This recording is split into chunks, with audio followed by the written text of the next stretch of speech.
السلام عليكم. لا تنسوا الإعجاب بالفيديو والاشتراك في القناة تشجيعا.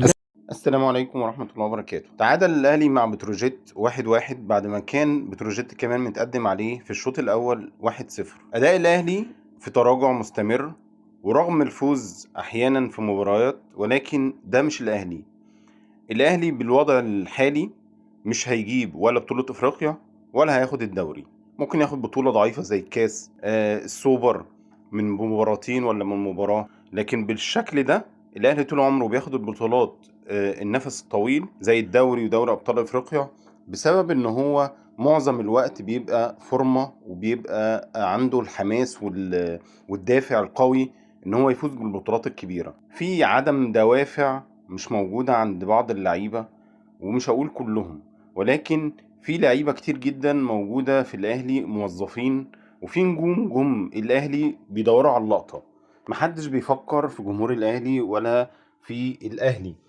اللي بيحصل ده أكيد أكيد لازم يبقى ليه حل، والحل من وجهة نظري إن لازم يبقى فيه ناشئين يطلعوا ويسدوا مكان النجوم دول، ويحسسوا النجوم إن هم ملهمش لازمة غير بالأداء الفعلي، مش مجرد اسم بس. للأسف الشوط الأول ما كانش فيه غير كورة واحدة بس من تريزيجيه خبطت في العارضة.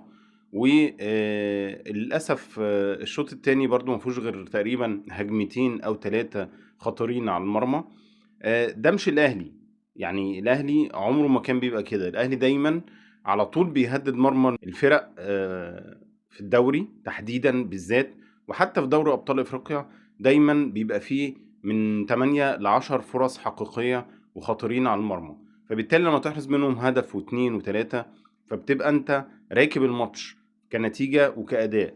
لكن بالشكل ده بصراحة كرة قفشة دي كرة غريبة جدا.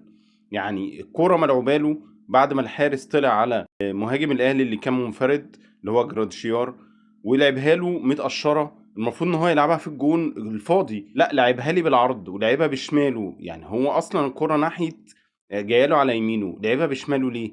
واضح ان قفشه ده خلاص يعني جاب اخره بعد القضيه، ممكن مفيش حاجه تاني ممكن يقدمها للنادي الاهلي.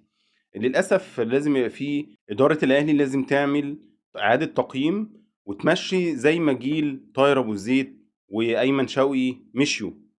المفروض ان هو يحصل غربله، واللعيبه دي اللي ملهاش لازمه في الاهلي تمشي، ويلعب مكانهم ناشئين او حتى صفقات جديده. لكن بالشكل ده الاهلي مش هيجيب اي بطوله السنه دي.